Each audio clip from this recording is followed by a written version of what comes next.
Fevral ayının 25-i Ramazan ayının 7-ci günüdür. Ramazan ayının 7-ci günü üçün imsak vaxtı 05:56, iftar isə 18:41. İmsak duası, tərcüməsi. İlahi, mənə bugün oruç tutmaqda və gecə oyaq qalıb ibadət etməkdə kömək ol. Bugün məni səhv və nöqsanlardan uzaqlaşdır. Sənin daimi zikrini mənə qismət et. Kömək və yardımına and verirəm. Ey yolunu azmışların hidayətçisi. İftar duası. Tərcüməsi. İlahi, səndən ötürü oruç tutdum. Sənin verdiyin ruzu ilə iftar açdım və sənə təvəkkül etdim. Bağışlayan və mehriban Allahın adı ilə. Ey hüdudsuz bağışlanma sahibi, mənim günahlarımı bağışla. Allah orucunuzu qəbul etsin. Onu da qeyd edirik ki, rayonlarda fərqli ola bilər. Təqvimdə dəqiq baxmağınızı tövsiyə edirik. Allah lütfü. Allah razı olsun. Çox gözəl mövzudur hacı. Minnətdaram sizə. İnşallah sabaha İnşallah yeni ayı. Gözləyək inşallah. Bəli, sabah. Allah razı olsun. Bir daha və keçid alırıq suallara. Dostlardan xahiş edirik. Proqramımızı bəyənsinlər və dostları ilə bölüşsünlər, paylaşsınlar. İzləyə bilməyənlər də izləsinlər, görsünlər. Suallara başlayaq. Aidə Mehdiyeva, salamun aleykum ustad. Bir halda ki, şeytan zəncirləndiyi halda namazda fikir gedirsə, bunu şeytanın irs olaraq öz üstümüzdə adətə çevirmişik deməkdir və necə aradan qaldırmaq olar? Özü maşallah öz sualına cavab verir ki, şeytan bəzi vaxtlar işi qurur gedir də. Deyir, burada olmayacağım, bir ay qururam, quraşdırıram, gedirəm, gələcəm. Doğrudan da elə də deyil ki, insan elə rahat şəkildə onun bir neçə il adamın üzərində işlədiyini bir rahat şəkildə ata bilsin. Şeytan bəzi vaxtlar o qədər insan vəsvəsə edir ki, o xüsusiyyət insan xarakterinə çevrilir. Yəni, insan xasiyyətinə çevrilir. Burada artıq o xarakterindən necə mübarizə aparmaq lazımdır, xasiyyətlə necə mübarizə aparmaq lazımdır. Onun haqqında buyururlar ki, bir tərəfi marifdir, bir tərəfi praktikadır. Yəni, insan tutaq ki, bir xüsusiyyəti var. Yəni, bu mən mövzunu genişləndirdim də. O namaza gətirdi, xanım idi desin sual verənə. Namaza gətirdi. Mən mövzunu daha da genişləndirdim. Mən gətirdim mövzunu mesela xasiyyətimizə, xarakterimizə. Bir o mövzu ilə bağlı marifə ehtiyacımız var. Misal üçün, insan niyə həsəd əhlidir? Oradan bu həsədin insanın həyatında xeyri nədir ki, ziyandan başqa? Sonra onu atsam xeyirləri nədir? Yəni, məsələn, bu marifi çoxaltmaqla, üstə gəl, praktik olaraq onun əksini addım atmaqla insan xarakterini dəyişə bilər. İndi gəldik bu məsələyə ki, namazda tələskənlik olur. Bəli. Namazda tələskənlik, fikirlərin yayınması və s. Fikirlərin yayınması, fikirlərin dağınıq olmasından xəbər verir ki, o da namazla bağlı bir mövzu deyil, insan həyatı ilə bağlı bir mövzudur. Gündəlik həyatında fikirləri dağınıq olanlar namazda bir nöqtəyə mərkəzlənə bilməyəcəklər. Çünki hələ əvvəldən belədir vəziyyəti. Ona görə o dağınıqlıqdan qurtarmaq lazımdır. Onu da insanı xilas edən amillərdən biri insanın hədəfidir, insanın səyidir, mənəvi bir proqramının olmasıdır, ibadətlərinə diqqətlə yanaşmasıdır və s. ki, get-gedə insanın o dağınıqlıqdan qutarsın və çıxsın, rahat ibadət edə bilsin. Elnur Şükürzadə, salam dəyərli hacılar, Allah oruclarınızı qəbul etsin. Sabah qızım Aytənin imtihanıdır, xahiş edirəm. Hacımız dua etsin, əvvəlcədən təşəkkürlər. Allah inşallah zehin açıqlığı versin, Allah kömək olsun. Bütün tələbələri dua edirəm ki, imtihan verən tələbələr, Allah sizə öz lütfünü nazil eləsin və uğurlar arzu edirəm sizlərə. Sara xanım, salam ustad, dinimizdə əxlaq və davranış qaydaları cəmiyyətdə necə təbliğ olunmalıdır? Bəzi insanlar müasirlik adı altında bu prinsiplərdən uzaqlaşır. Buna necə yanaşmalıyıq və dini əxlaqın cəmiyyətdəki rolu? Əxlaqın cəmiyyətdə mühüm rolunu Allah Taala Qur'an-ı Kərimdə buyurur. Deyir: "Vələv kunta fəzzən xəlizəl qəlbən fəttu min havlikə." Çobud qaba insan olsaydın, ətrafın dağılardı. Əxlaqınla çəkdin insanları gətirdin, düzdü gətirdin. Sonra da onları məntiqlə, sübutla həqiqətləri aşıladın. məntiq sübut, quru məntiq sübut kafi deyil, kifayət edəmir. Əxlaq da labüddür. Əxlaqlı insan məntiqli danışanda daha çox təsir göstərir.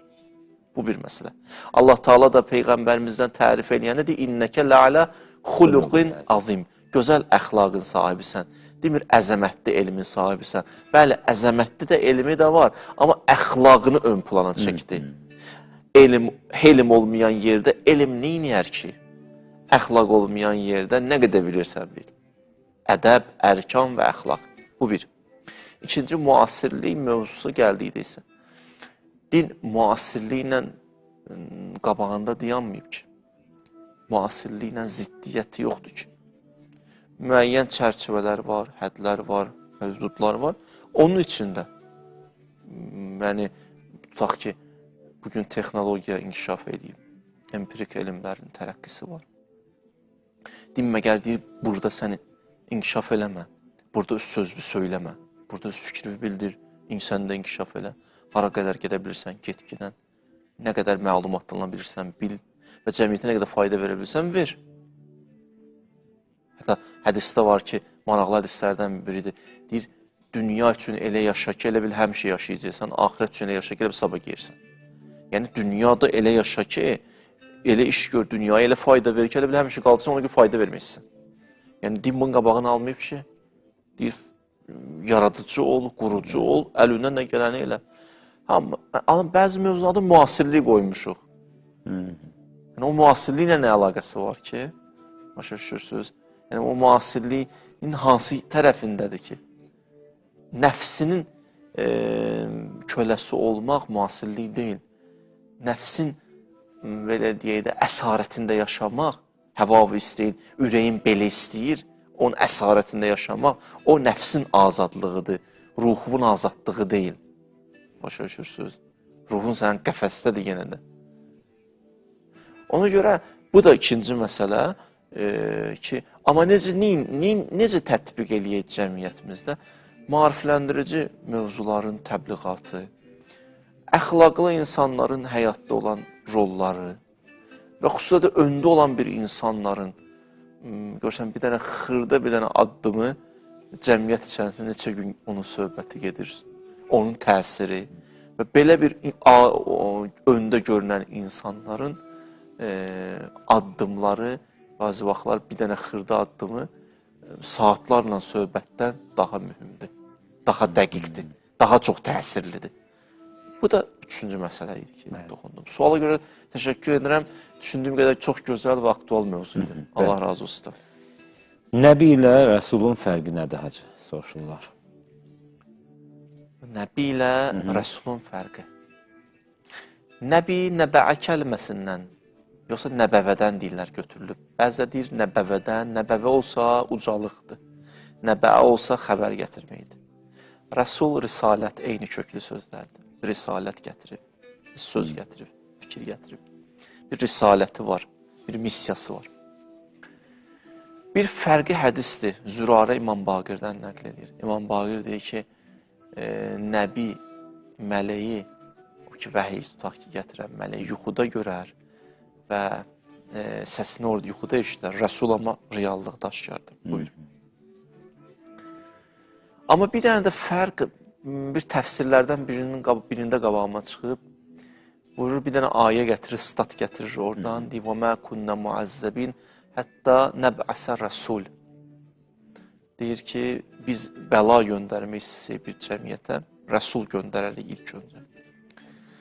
Bu ayə necə cür izah verirlər? Bir mənası budur ki, Allah Taala deyir, bir yerə xəbərdarlıq etmədən, xəbəri göndərmədən, hökmü göndərmədən bəla göndərməz. İqab bila bəyan deyirlər adına. Ya məsələn, bəraət qanun deyirlər adına. Üsul fiqh oxuyanlar, o elmi mövzularda oxuyanlar bilir. Yəni, Allah bir şey bəyan eləməmiş, iqab eləməz, əzab göndərməz. Bəziləri bu ayəni bu cürlə əlaqələndirirlər. Amma bu ayəni başqa cür əlaqələndirənlər də var. Buyururlar ki, bu ayənin mənası budur. Allah bir dənə bir yerə, bir məntəqəyə bəla göndərmək istəsəydi, birinci rəsul göndərərdi. O rəsul işi təkcə nəbi kimi deyil, nəbi xəbər gətirir öz yerində, Rəsul da xəbər gətirir. Rəsul bu xəbərlə yanaşı xəbərdarlıq da verir. Bax, belə elərsiniz, bəla gələcək. Xəbərdarlıq deyir. Bax, belə eləmin, bəlavuz gələcək. Ona görə deyirlər, Rəsul müəyyən bir dənə bir fikri çatdırır ki, əslən, belə elərsiniz, bir xəbərdarlıq da verir. O çatdırılanlardan da əlavə. Onun bu cübünə də bir missiyası var deyənə, deyirlər, o bu mənada Rəsuldur və Nəbidən əlavə də bir dənə də xüsusi belə bir vəzifəsi var ki, Allah tərəfindən gəlir, bu xəbərdarlığı da verir o xəbərlərin haşiyəsində, kənarında. Bu da ikinci izah. Gözəl. Nailə Əhmədzadə.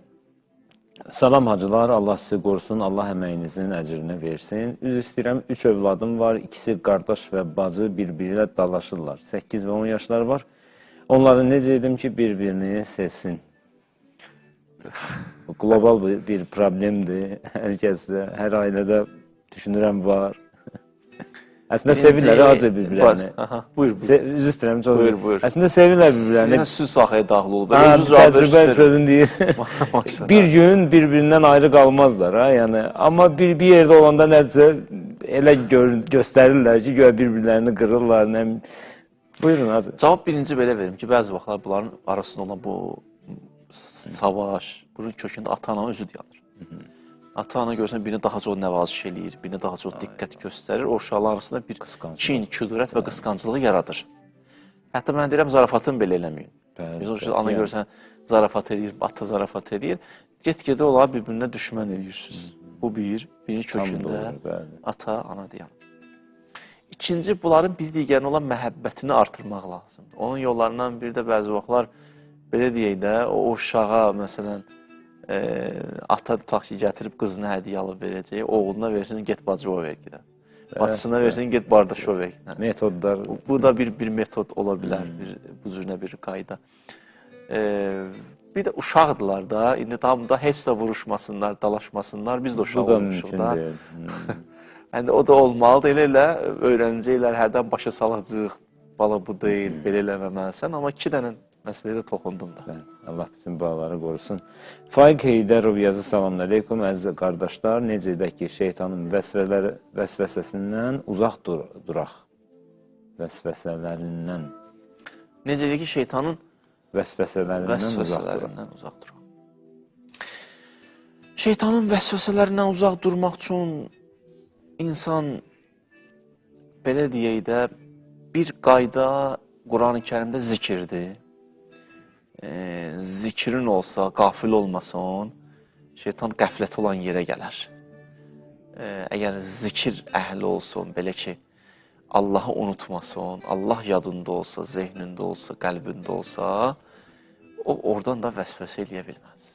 Bu bir. İkinci budur, bəzi vaxtlar vəsvəsəni bilirik. Mübarizə apara bilmirik. Onun cavabı nə olar? Onun üçün gəlir iradəli olaq. Bəzi olar vəsvəsə heç bilmirdir, vəsvəsə bilir ki, öz fikrimizdir. Biz adam birinin məclisinin ortasında hörmətdən salır, bir də söz deyir, elə bir söz deyir ki, onun cəmiyyətin içində abırını aparır. Elə bir ağıllı addım xəbəri yoxdur ki, orada bir şuuraltı bir vəsvəsə də ola bilər. Şeytan bir vəsvəsəsi ola bilər ki, səni pis işi yaxşı adla başlayırsan inəməyə, yaxşı iş adı bilirsən və addım atırsan, qarşıda hörmətlə sınırsan. Bəzi ola bilirsən vəsvəsədir, burada bilmirdi. Amma o vəsvəsənin qabağında necə iradəli olaq? İradəli. İradənin yolu səbatdan keçir.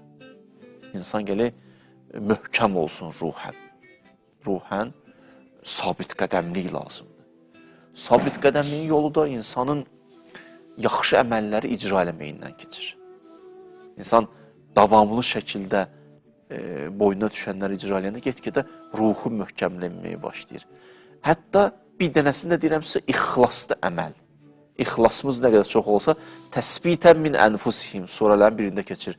Get-gedə özünüz möhkəmlənərsiniz. İxlas səbat verir. Yaxşı, ixlas insana səbat verir və insan elə ki, sabit qədəm oldu, hadisələrdə möhkəmdir. Və dağ kimidir, onu heç silkəliyə də bilmirsən. Ona görə bir tərəfi məsələ budur ki, nəzəri tərəfdir ki, adam bəzi vaxt bilmir və bir də bilirsən, mübarizə aparmaq bəzi vaxtlar nə olur, çətin olur ki, onda yolu dedim ki, İxlas insanı möhkəmləndirər. Allahın salamı olsun sizə, hər iki hacıya. Zəhmət olmasa Ənam surəsi 32, Ənbiya 16 surələrini eyni vaxtda oxuyub sonra izah edərdiniz. Zaur Heydərov yazıb. Bir baxım zəhmət olmasa. Deməli, 128, Ənam 32, Ənam 32.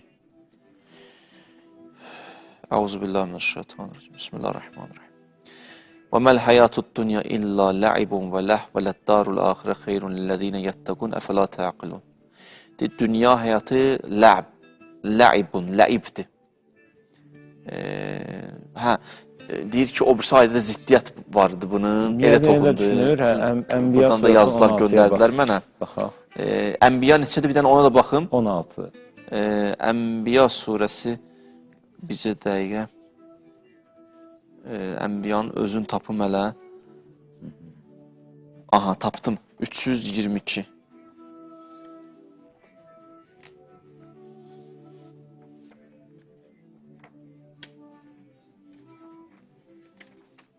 Ənbiya neçə? 16. وَمَا خَلَقْنَا السَّمَاءَ وَالْأَرْضَ وَمَا بَيْنَهُمَا لَعِبِينَ. Biz bu yeri göyü oyuncaq yaratmamışıq. Düzdür. Bu tərəfdə də deyir ki, bu başa düşdüm nə demək istəyir. وَمَا الْحَيَاةُ الدُّنْيَا إِلَّا لَعِبٌ. Bu Əl-Mizanda oxumuşdum. Əl-Mizanda ayələr atdılar bura. Oxudum, həmən ayələri oxudum mən də. Narahat olmayın. Əl-Mizanda demək istəyir ki, ümumiyyətlə səni yaratmamışam da bu dünyada həyatın qayəsi oynamaq olsun. Məsələn, tutaq ki, indi oyun da lazımdır, amma oyun da bir hikmət üzərində qurulmalıdır. İnsan, məsələn, bir əyləncə də olar, istirahət də olar, amma o istirahət ona görə lazımdır ki, durub hədəfə tərəf hərəkət edəsən.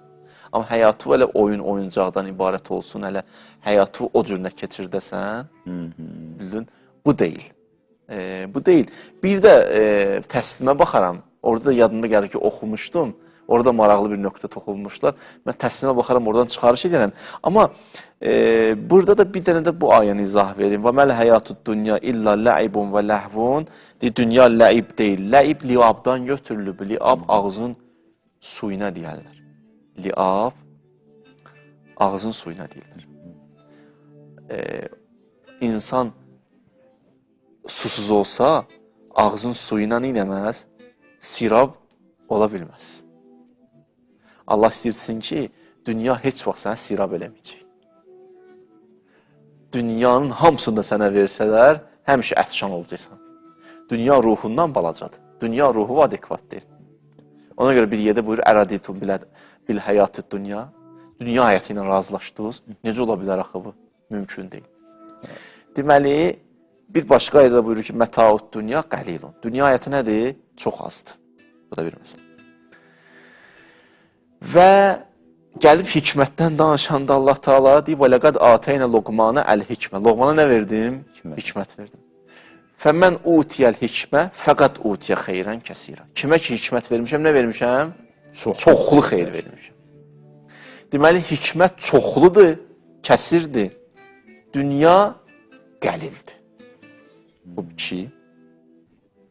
Kövsər sözünün mənası, tərcüməsi. Baxsınız, təfsir kitablarında.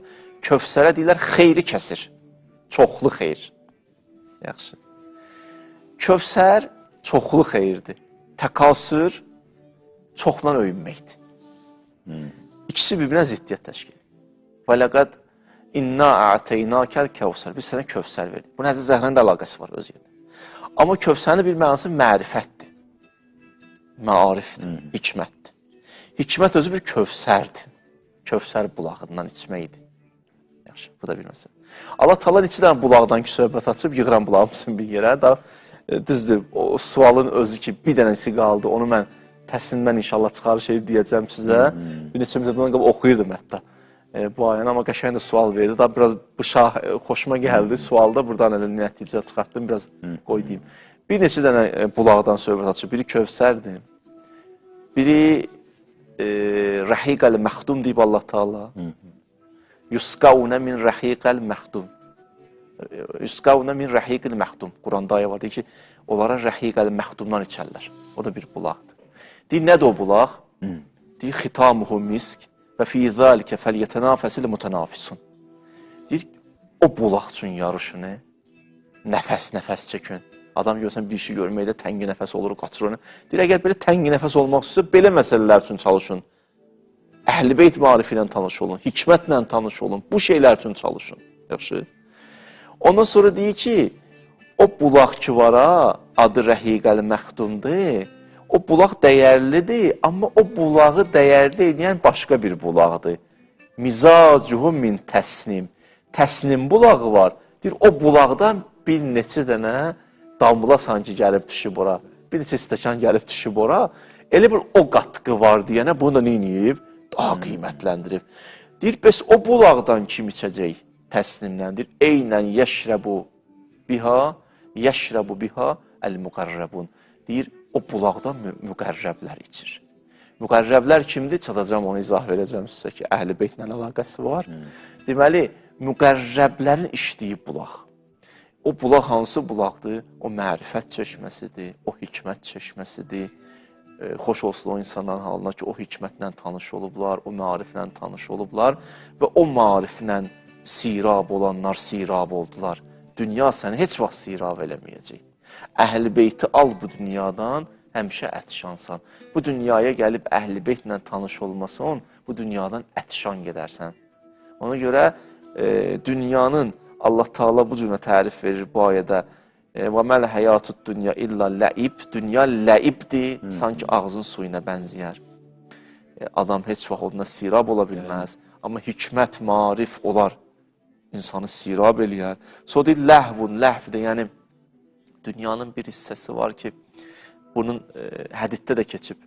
Sayır orada, deyir, məsələn, dünya oyundur, ləhvdir, ləğvdir, proseslərdir də. Yəni, ləhv ona deyirlər, insan bəzi vaxtlar başı o qədər qarışır, qeyri-mühüm mövzular ki, mühüm mövzular yadından çıxır.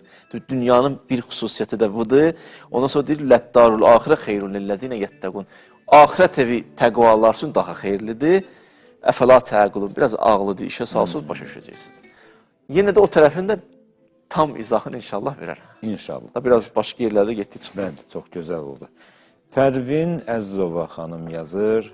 Salamün aleyküm, ustadım, ola bilər ki, Əhl-i Beyt qapısında hidayət tapasan, amma uzaqlaşasan, o hidayət çırağı sönər və başqa qapıda ucala və yaxınlaşa biləsən Rəbbə. Əhl-i Beyt məhəbbəti olmadan səbilullahdır da bunlar. Necə qeyb çıxarsan ki, Əhl-i Beytin məhəbbəti olmadan məgər tohidə yetişmək mi olar? O ayə dedim sizə.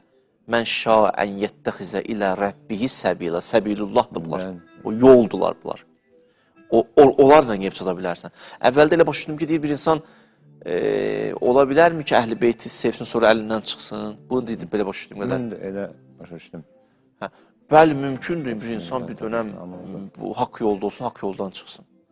Necə ki, əksi mümkündür, batıl yolda olsun, haqq yoldan dönüş eləsin. Bunlar mümkündür. Aha.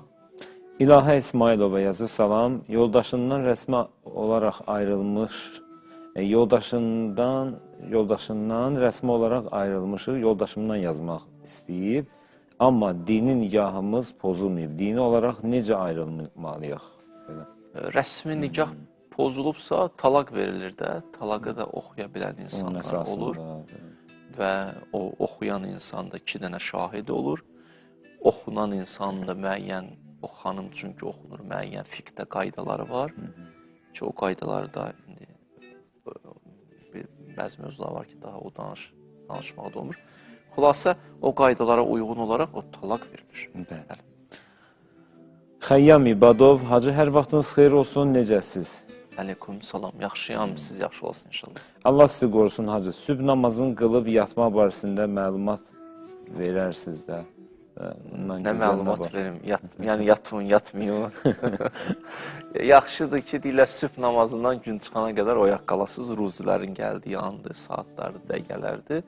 Daha çox yorğun olsunuz, yata da bilərsiniz. Amma ən şirin yuxu da elə həmin vaxtıdır, hacı. Aldadıcı şirinliyidir, biraz keçəndən sonra keçib gedir. Amma ondan daha şirin odur ki, çıxasan bir bayrağa, o quşların səsi, o səhər çağında da quşların bir dənə ağlı başdan çıxaracaq səsləri var onların. Həqiqətən də o yatmaqdan daha şirindir, amma bəli, yatmağın özü də. Bir Arifin bir sözü var, deyirdi, bəzi vaxtlar ləzzət ləzzəti tərk eləməkdədir.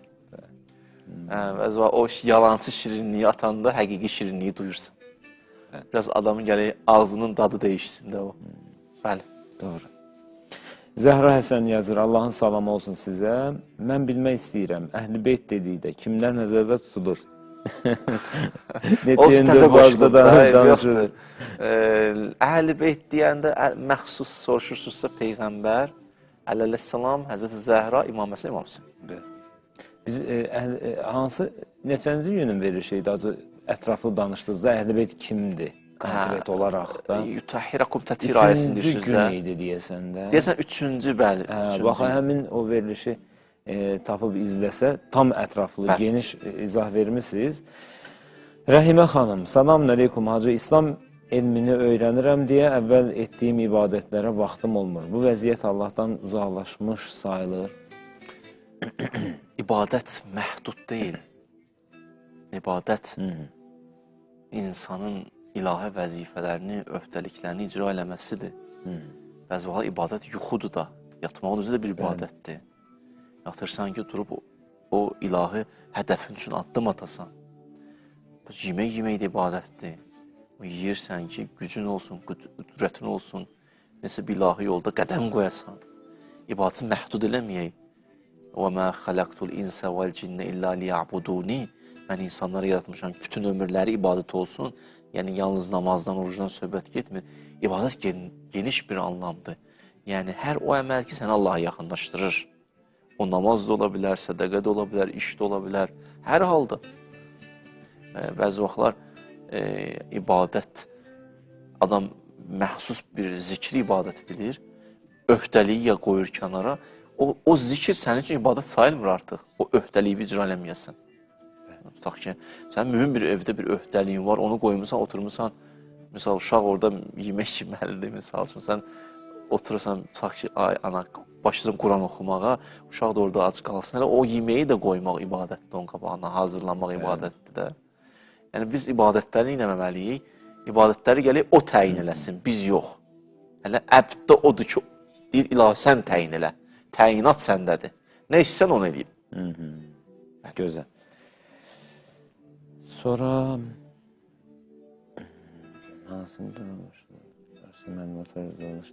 Elza Ağayarlı yazır, Ağalarlı. Adımı xahiş edirəm, bu sualımı gör, zəhmət olmasa. Sabahınız xeyir olsun, dəyərli hacılar, Allah elminizə bərəkət versin. Hansı yaxşı əməllər edə bilərik ki, valideynlərimizin haqqını az da olsa ödəyə bilək? Atan görünür ki, ödəmək biraz çətindir, qəlizdir. Onların bizim boynumuzda haqları olduqca çoxdur. Amma necə ödəyə bilərik? Onlara maksimum xoş rəftar, bilvalideyni ehsanən, birbaşa özümüz yaxşılıq eləməklə, bəzi vaxtlar yaxşılığı vasitələr edib, deyir, məsələn, bunu apar ver anama, özün eləyəsən, onun çünki ehtiyacı var sənə, onun səni görməyə ehtiyacı var, o məhəbbəti sənin simanda görmək istəyir. O bəzi vaxtlar puldan çox o sənin gəlib onu öpməyi istəyir, diqqəti istəyir, hörməti istəyir. Bir də valideyn ehsanən diqqət, ehtiram və hörmət. Bir də belə deyək də onların bir çətinliyi olanda olan yanında olmaqla, əllərindən tutmaqla çətinliklərdə. Və onlar üçün dua etmək, Rabbir həmhuma kəma Rəbbəyanı səğira, bu da ayədir, ana ilə, ata ilə bağlı, ilah və Rəbbim, atam, anamı rəhmətli nazil elə, onlar mənə uşaqlıqda tərbiyə elədi. Belə, bu cür nə? Gözəl. Leyla Novruzlu, salam, Ali-İmran surəsi 18-19 ayə, izah edərdiniz, çox sağ olun. Ali-İmran 18-19 ayə. 18-19. Yaxşı, tapdım. Əuzubillahimineşşeytanirracim, bismillahirrahmanirrahim. Şəhidallah ənəhu la ilahə illə huvə vəl-mələikə və ulil ilm qaimən bil-qist la ilahə illə huvəl-əzizul həkim. Baxın, şəhidə Allah, yəni Allah şəhadət verir ki, ondan başqa bir məbud yoxdur. Deyim, mələklər də buna şəhadət verir, elm sahibləri də buna şəhadət verir. Yəni, burada söhbət mövzu tohiddən gedir. Bir var Allah var, bir də var onun vəhdaniyyəti. La ilahə illallah, yəni ilah bir dənə odur. Yəni, bir dənə Rəbbimiz var, bir dənə ilahımız var. Neçə dənə Rəbbimiz yoxdur. Və Allah da deyir, şəhadət verir ki, ondan başqa ilah yoxdur. Və mələikə də buna şəhadət verir və ulul elm sahibləri də buna şəhadət verir. Allah burada elm əhlini gətirib mələklərlə bir cərgəyə qoyub. Bu elm əhlinin uca olmasından, üstün olmasından xəbər verir. Necə mələklər Allah qatında dəyərlidir, bəli, ibadun, mukrəmun, kəramətlidirlər.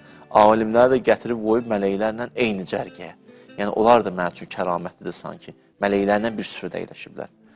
Mələklə bir süfrədə əyləşməyin yolu da məarifdən keçir, əhl-i beyt marifinin tanış olmaqdan keçir. Özdə ulul elm qaimən bil qist. O alimlər ki, ədaləti neynəyərlər, cəmiyyətdə bərpa eləyərlər.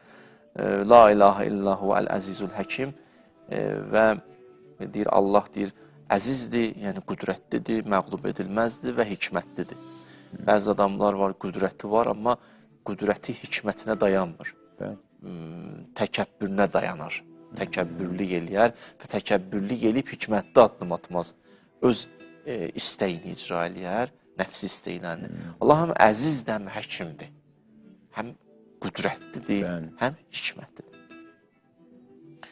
Ondan sonra buyurur ki, İnnəddin indəllah əl-İslam, din Allah yanında İslamdır. Yəni təslimiyyət dini, bütün dinlər təslimiyyət anlayışı var. Şəriətlərdə müəyyən qədər fərqliliklər mövcuddur. Minhac gəlib Quranda. Sonra və mə ixtələfəl-ləzinə utul kitab illə min bə'di ma ca'ahumul elm bəğyən. Deyir, təəssüf olsun ki, kitab əhli onlar haqq bəlli olandan sonra ixtilaf elədilər.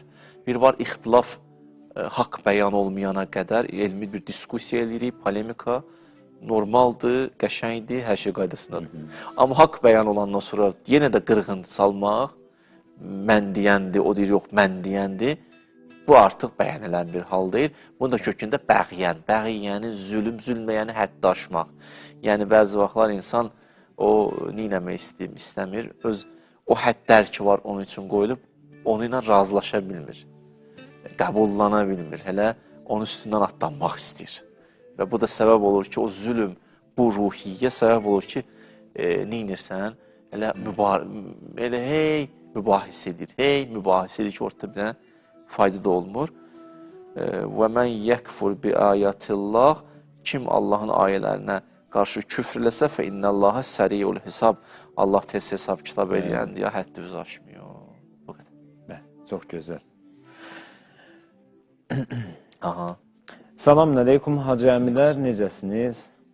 Allah razı olsun. Yaxşıyam, Allah sizdən razı olsun, siz yaxşı olasın inşallah. Ramazan ayınız mübarək, Ramil əmi, münafiqlərin atdığı şübhələri necə aradan qaldırmaq olar? Oxumaqla, marif, bilgi, savad, etiqadı mövzularda, məzhəblə bağlı mövzularda çalışın, məlumatlı olun ki, onların şübhələri bir zərər vurmasın inşallah. Jasmin Aliyeva salamlayıram. Sizlər nə üçün Peyğəmbər dönəmində qiblə dəyişdi? Qiblə ayəsini göndərsələr mənə o ayəni izah verərəm. Qiblə niyə dəyişdi? Belə deyək də, o günə qədər Rəsul-i Əkrəm bir müddət vardı ki, yəni əvvəldən ki başlamışdı və buyururdu, buyruqlar, tapşırıqlarını verirdi, söyləyirdi və insanlar ki, get-gedə ətrafına yığışırdı və get-gedə də qarşı tərəf, əhli kitab o tərəfdən Peyğəmbərə irad tutmağa başladılar ki, sizin heç özünüzün qibləsi yoxdur da, yəni siz bizim qibləyə sanki üz tutursunuz. Peyğəmbər bu addımı atmaqla sanki onların o fikirlərini neynədi, onların o tənələrinin qabağında, o fikirlərinin qabağında və onların o hilələri, kələkləri, tənələrinin qapısını bağladı. Və bir növdə müsəlmanları o tərəfə yönətməklə də onların inəmədi, qarşısını kəsdi.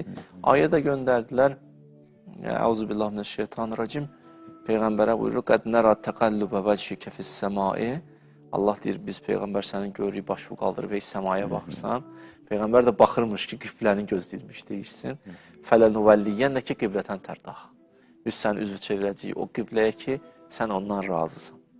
Yəni, görünən budur, Peyğəmbərin razılığı Allah üçün mühüm faktordur.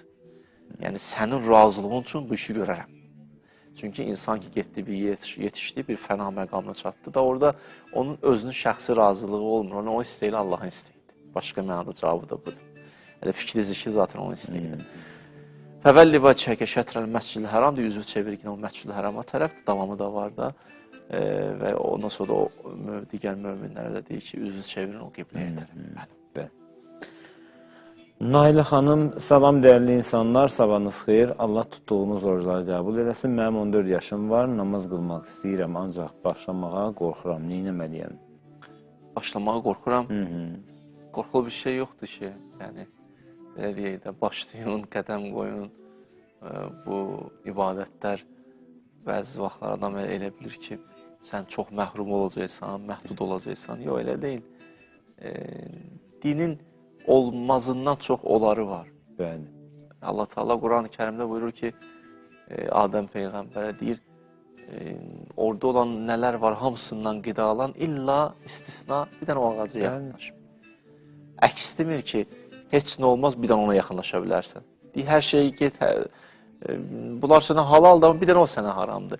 Yəni, haramı istisna eləyib, nəinki halalı.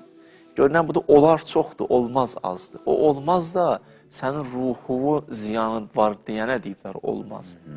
Sənin xeyri olsaydı, Allah deməzdi, olmaz. Yəni, sənin canva ziyanı var deyənə, Allah Teala deyib, bunu eləməginə. O da sənin xeyri vədir, faydasını sən görürsən, bərəkətini sən görürsən. Bəli. Nicat Quliyev, Allahın salam olsun sizə, Tövbə 119, səhifə 206, zəhmət olmasa izah edərdiniz. Səhifə 200. Səhifə 206. Səhifənin nömrəsini yazmağından bilinir ki, Nicat qardaş bizim daimi izləyicimizdir. Həm söhbətin izləyicilərindəndir. Ayı neçə? 119. Bu da Əhl-i Beyt haqqında deyə, bunu danışacağım. Qısa deyir, ya eyyuhəl-ləzīnə āmənu, iman gətirənlər ittəqullah. Təqvavuz olsun, kunu mə'əs sadiqin. Sadiqlərlə olun. Məiyyət kəlməsi var. Sadiqlər kimdir? Onu açmaq lazımdır. Siddiqlər kimdir? Sadiqlər kimdir? Əməldə sidqin mənası nədir? Ya da sədaqət nəyə deyirlər? İnşallah burada oxunaram. Əhl-i Beytlə əlaqəli də ayrıdır. Allah Teala da deyir ki, imanlı olun, ey möminlər təqvalı olun və onlarla birgə olun. Görünən budur ki, onlarla birgə olmağın yolu iman və təqvadan keçir. Hələ bu qədər. Gözəl. Nicat Quliyev, Allahın salam olsa sizə, təzdən oxuyuram ki, sonra. Tahir Mikailov, salam hacılar. Allah sizləri qorusun. Mən ölüm haqqında çox düşünürəm. Bu nədəndir, amma qorxmuram. Qorxmursan? Allah kömək olsun.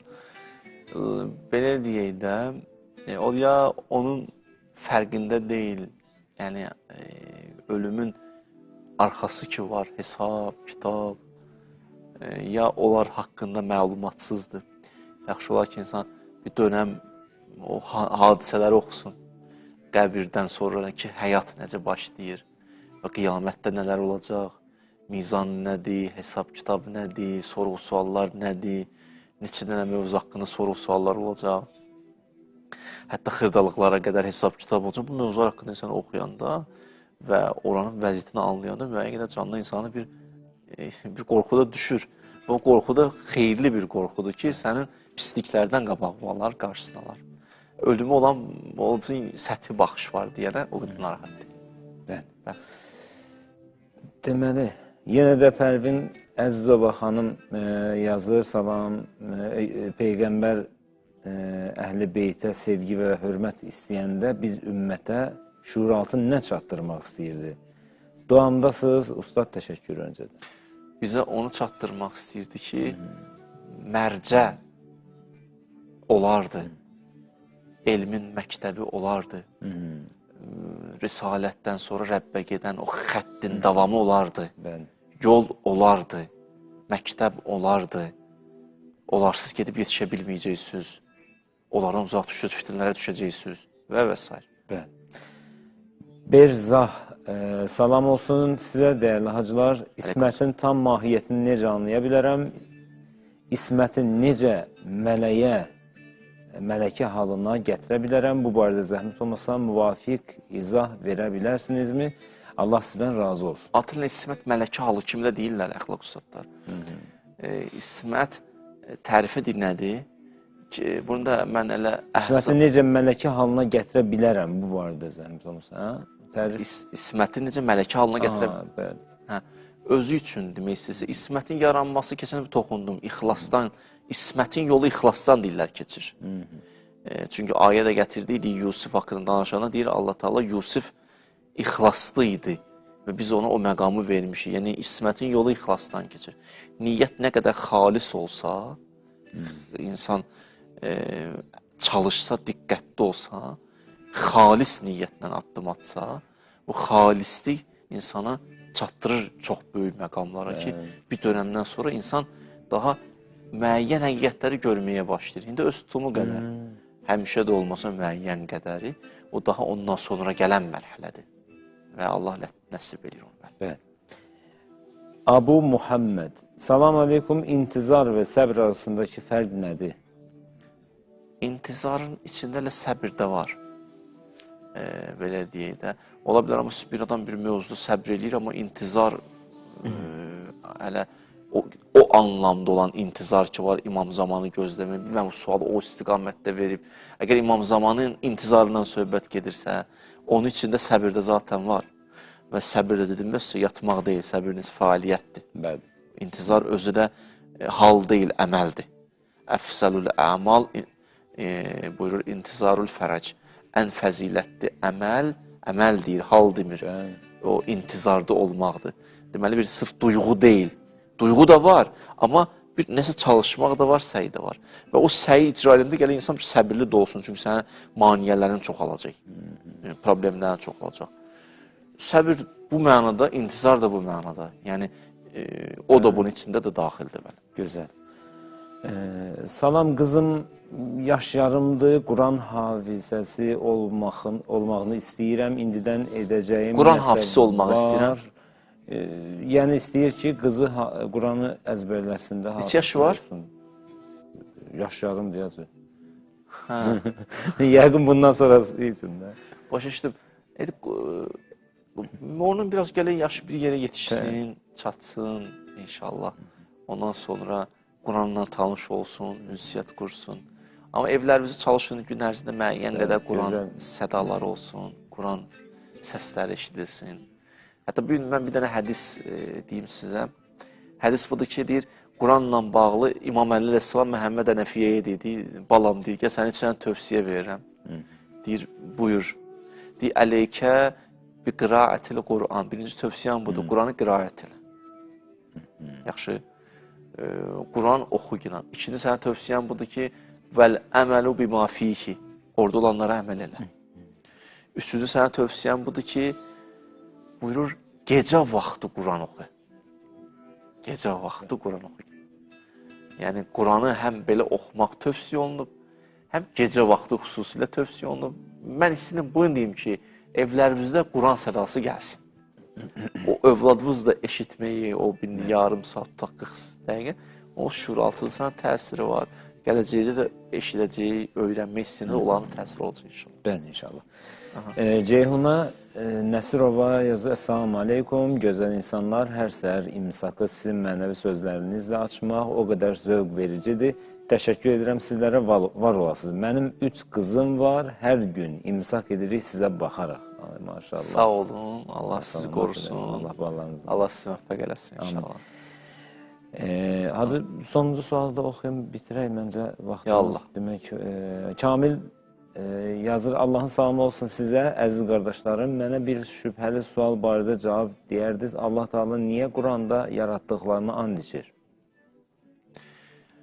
Bu bir mövzudur. Əl-Mizan təfsirinin müəllifi deyir ki, insanın and içməsi ilə Allahın and içməsinin fərqi var. Yaxşı. İnsan, məsələn, and içəndə əlində dəlil yoxdur, sübut yoxdur. Ona görə and içir. Yaxşı. Bir dənə burada ayə deyim sizə. Adam yoxsa əlində dəlil var, sübut var. O neyinir? Rahatdır, fikrindir. Amma deyək, əlində dəlil olmayanda, sübut olmayanda məcbur qalır deyir ki, and olsun belədir. Amma Əllamə deyir ki, Allahın and içməsi dəlilə özünə and içir. Elə bir deyir, and olsun günəşə hava işıqlıdır. Günəş, elə havanın işıqlığı sanki elə onun zaten günəşə dəlildir də. Allah deyir, Quranda dəlilə and içir, dəlilin özünə. İndi bir dənə Yasin surəsindən sizə bir dənə ayə deyim, 440-cı səhifədədir. Yadımda qalan Yasin surəsindədir, görüm hələ orada da yoxsa yox. Hə, deyir, Yasin vəl Qur'anil həkim, and olsun Qurana, innəkə ləminəl mursalin, sən peyğəmbərsən. Yəni, sənin peyğəmbər olmağını bilmək istəyirlərsə, Qurana and içdim, dəlilvi and içdim. Sənin peyğəmbər olmağın bir dəlillə Qurandır. Bu Quranı oxusalar, gözlə bu insan kəlamı deyil, onun kəlamıdır. Bu Quran sənin peyğəmbər olmağına dəlildir. Hələ dəlilə and içirəm. Biz and içəndə bəzi vaxtlar əlimizdə dəlil yox, sübut yox, ona görə and içirik. Allah Taala and içəndə dəlilin özünə and içir. Bu bir dənə bir meyardır ki, bunu Əllamə deyir. Mən başqa heç təfsirlərdə çıxmayıb qabağıma. Bu cürünə deyir, baxa bilərsiniz Quranın ayələrinə, antlarına necə çıxarda bilərsiniz. Gözəl, çox gözəl. Allah razı olsun. Bir Seyid də var, onun sualını oxuyaq, yoxsa ki, sonra Mir Həsən, salam hacılar, necəsiz? Bir insanı imana gətirməyin nə qədər savabı var? O insan ölənə qədər nə qədər ibadət edəcəksə, o ibadət, o payı sənə də gəlib yetişəcək. Usul kafidədir isti. Dəlilul feil kəfailihi. Xeyr əməli göstərsən, elə edən kimisən. Nə qədər o eləyəcək, sənə sığacaq inşallah. Hacı, duanızı buyurun inşallah. Allahumma inna nes'aluke və nəd'uke bismikəl əzizil əzəm, əl-əcəllil əkrəm. Allah sənan verəm izzəti və cəlalı və kərəmi və rəhməti və bu əllər ki, sən dərgahıva qaldırmışıq. İlk əvvəl duamız İmam Zaman Aleyhisselamın zuhurunu təcil elə. Amin. Bağışlamamış biz bu dünyadan aparma. Amin. İmanla, təqva ilə yaşayıb, izzətlə bu dünyadan köçməyi bizlərə nəsib elə. Amin.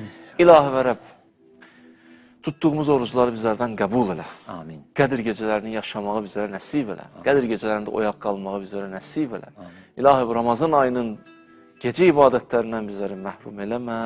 Ekran qarşısına əyləşən qardaşlarım, bacılarım, onlar ki, sən dərgahı və əllərini qaldırıblar. Allah onların dualarını onlardan qəbul elə inşallah. Amin. Allah dualarınızı qəbul eləsin. Allah müvəffəq eləsin sizi. Çox sağ olun hacı.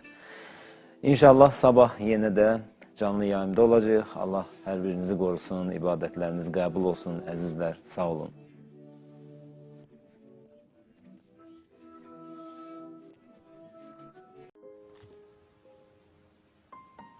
Hər bir oruç tutanın duası iftar zamanı yerinə yetər. Ey iman gətirənlər! Sizdən əvvəlkilərə yazıldığı kimi sizə də oruc yazıldı və qərarı alındı ki, bəlkə ruhunuz qüvvətlənsin və nəfsi istəklərdən çəkinəsiniz. Bəqərə 183. Mübarək Ramazan ayı əldən getməkdədir. Bu mübarək ayın hər bir dəqiqə və saniyəsi qiymətlidir. Bütün ilahi dinlərdə orucun xüsusi yeri və əhəmiyyəti olmuşdur. Orucun fəzilətinə aid çoxlu hədislərimiz vardır. Tibyan. Allah Taala Qüdsi hədisdə orucun əhəmiyyəti haqqında buyurur. İnsanların bütün işləri özləri üçündür. Orucdan başqa mənim üçündür. Mən özüm onun mükafatını verərəm. Oruc qalxandır. Ona görə də əgər oruc olsanız, pis və nalayiq sözlər deməyin, fəryad çəkməyin. Əgər kimsə sizə nalayiq söz desə və sizinlə vuruşsa, ona deyin ki, mən orucam. Məhəmməd salavatullah canı əlində olan Allaha and olsun ki, oruc tutan ağzıyı Allah yanında müşrik iyindən daha ətirlidir. Oruc tutanı üçün iki zaman sevinclidir. Biri iftar zamanı və biri də Allahla görüşəcəyi zaman. Oruç tutanın bir neçə imtiyazları vardır ki, onlara işarə edək. 1. Oruc bədənin zəkatıdır. Hz. Peyğəmbər salavatullah buyurur, hər bir şeyin zəkatı vardır və bədənin zəkatı orucdur. Həqiqətən də oruc insanı, bədənini saflaşdırır və insanı Allaha yaxınlaşdırar. Oruc insan ruhunu paklayar və insanı daha itayətkar və müti edər. Oruc insanı kamala yoluna yönləndirər. Həzrəti Peyğəmbər Salavatullah bu haqda buyurur: Oruc tutan həmişə ibadət halındadır, hətta əgər yatsa belə. Oruc tutanın duası qəbul olar. İmam Əli əleyhissalam buyurur: Hər bir oruc tutanın duası olar və oruc tutanın duası iftar zamanı yerinə yetər. Həzrəti əleyhissalam başqa yerdə buyurur: Oruc tutan şəxsin yuxusu ibadətdir. Sükutu Allahı təsbih etmək və duası yerinə yetəndir. İmam Əli əleyhissalam buyurur: 4 dəstə vardır ki, duaları geri qayıtmaz və o zamana qədər ki, səmanın qapıları açılar. Duaları Allahın ərşinə gedər. Ata və ananın övladına görə etdiyi dua, məzlumun zalıma nifrinin etməsi, ümrə edən insanın qayıtmazdan əvvəl etdiyi dua, oruç tutanın iftardan əvvəl etdiyi dua. Oruç tutan insan dünya və axirətdə şaddır. İmam Sadiq əleyhissalam buyurur: Oruç tutan üçün 2 şadlığı var. Biri iftar zamanı və biri də Allahla görüşə gedən zaman. 4. Mələklər oruç tutan insana dua edərlər. Həzrəti Peyğəmbər Salavatullah buyurur: Oruç tutan heç bir dəstə arasında yemək yeməz, hazır olmaz, məgər o halda ki, əzaları Allahı təsbih edər, mələklər ona salavat göndərərlər. Həqiqətən mələklərin salavatı həmin istiğfardır. İmam Sadiq əleyhissalam buyurur: Hər kim orucunu gizlədər, Allah mələklərə buyurar ki, bəndəm atəşdən nicat axtarır, ona pənah verin. Allah mələkləri heç bir kəs üçün dua etməyə vəzifələndirməz, məgər oruç tutan üçün. Ramazan ayının müstəhəb gecə namazları, mübarək Ramazan ayında qılınan müstəhəb gecə namazları. 1-ci gün 4 rükət, 1 həmd, 15 ixlas hər rükətdə. 2-ci gün 4 rükət, 1 həmd, 20 qədir hər rükətdə. 3-cü gün 10 rükət, 1 həmd, 50 ixlas hər rükətdə. 4-cü gün 8 rükət, 1 həmd, 20 qədir hər rükətdə. 5-ci gün 2 rükət, 1 həmd, 50 ixlas hər rükətdə. 6-cı gün 4 rükət, 1 həmd, 1 mülk hər rükətdə. 7-ci gün 4 rükət, 1 həmd, 13 qədir hər rükətdə. 8-ci gün 2 rükət, 1 həmd, 10 ixlas hər rükətdə və namazdan sonra 1000 dəfə Sübhanallah. 9-cu gün 6 rükət, şam və xiftən namazlarından sonra 1 həmd, 7 ayət-ül kürsü hər rükətdə və namazdan sonra 50 salavat. 10-cu gün 20 rükət, 1 həmd, 30 ixlas hər rükətdə. 11-ci gün 2 rükət, 1 həmd, 20 kövsər hər rükətdə. 12-ci gün 8 rükət, 1 həmd, 30 qədir hər rükətdə. 13-cü gün 4 rükət, 1 həmd, 25 ixlas hər rükətdə. 14-cü gün 6 rükət, 1 həmd, 30 zəlzələ hər rükətdə. 15-ci gün 4 rükət, 1 həmd, 100 ixlas 1-ci rükətdə. 1 həmd, 50 ixlas 2-ci rükətdə. 16-cı gün 12 rükət, 1 həmd, 12 təkasür hər rükətdə. 17-ci gün 2 rükət, 1 həmd, 1 ixlas 1-ci rükətdə. 1 həmd, 100 ixlas 2-ci rükətdə. 18-ci gün 4 rükət, 1 həmd, 25 kövsər hər rükətdə. 19-cu gün 50 rükət, 1 həmd, 1 zəlzələ hər rükətdə. 20-ci gün 8 rükət, 1 həmd, 1 istənilən surə hər rükətdə. 21-ci gün 8 rükət, 1 həmd, 1 istənilən surə hər rükətdə. 22-ci gün 8 rükət, 1 həmd, 1 istənilən surə hər rükətdə. 23-cü gün 8 rükət, 1 həmd, 1 istənilən surə hər rükətdə. 24-cü gün 8 rükət, 1 həmd, 1 istənilən surə hər rükətdə. 25-ci gün 8 rükət, 1 həmd, 10 ixlas hər rükətdə. 26-cı gün 8 rükət, 1 həmd, 100 ixlas hər rükətdə. 27-ci gün 4 rükət, 1 həmd, 1 mülk, 28 ixlas da oxuna bilər hər rükətdə. 28-ci gün 6 rükət, 1 həmd, 100 ayət-i kürsü, 100 ixlas, 100 kövsər hər rükətdə və namazdan sonra 100 dəfə salavat. 29-cu gün 2 rükət, 1 həmd, 20 ixlas hər rükətdə. 30-cu gün 8 rükət, 1 həmd, 20 ixlas hər rükətdə və namazdan sonra 100 dəfə salavat. Hansı hallarda oruç tutmaq haram yaxud da məkruhdur? Şəriətin ümumi məsələlər barəsində 5 hökmü var. Vacib tərk olunmasına icazə yoxdur. Haram tərk edilməsi tələb olunur. Müstəhəb vacib deyil, amma icra etsən savabı var. Məkruh tərk etsən yaxşıdır, amma yerinə yetirmək haram deyil. Mübah nə cəzası var, nə də mükafatı. Oruc bəzi vaxtlarda vacib və ya müstəhəb, bəzi hallarda haram və ya da məkruh olur. Bir neçə hal var ki, oruc tutmaq müsəlmana haram olur. Fitir günü Ramazan ayı qurtarıb Şəvval ayının 1-ci günü olur. Həmən günü qəsdən oruç tutmaq haramdır. Qurban bayramı günü, yəni hac mərasimi günlərində Zilhəccə ayının 10-da Minada qurban kəsiləndə bütün müsəlmanlar öz vətənlərində qurban bayramı günü qeyd edirlər. Həmən günü oruç tutmaq haramdır. Şaban ayının axırıncı günü Ramazan ayı niyyəti ilə oruç tutmaq, amma başqa niyyətlə tuta bilər. Qadının və övladlarının atanın izni olmadan müstəhəbbi oruç tutmaları, əgər zərəri varsa, haramdır.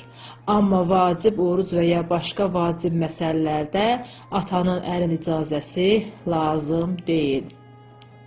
Məkruh bəyənilməyən oruca gəlincə, Aşura günü orucu həmən günü Yəzid tərəfdarları zahiri qələbə qazanıb, İmam Əli və bütün yaxınlarının qətl etdikləri üçün şükür orucu tutdular. İndinin özündə də bu adətlərinə davam edirlər və Ərəfə günü ilə Qurban bayramı gününün olması arasında şək gedərsə, oruc məkruhdur.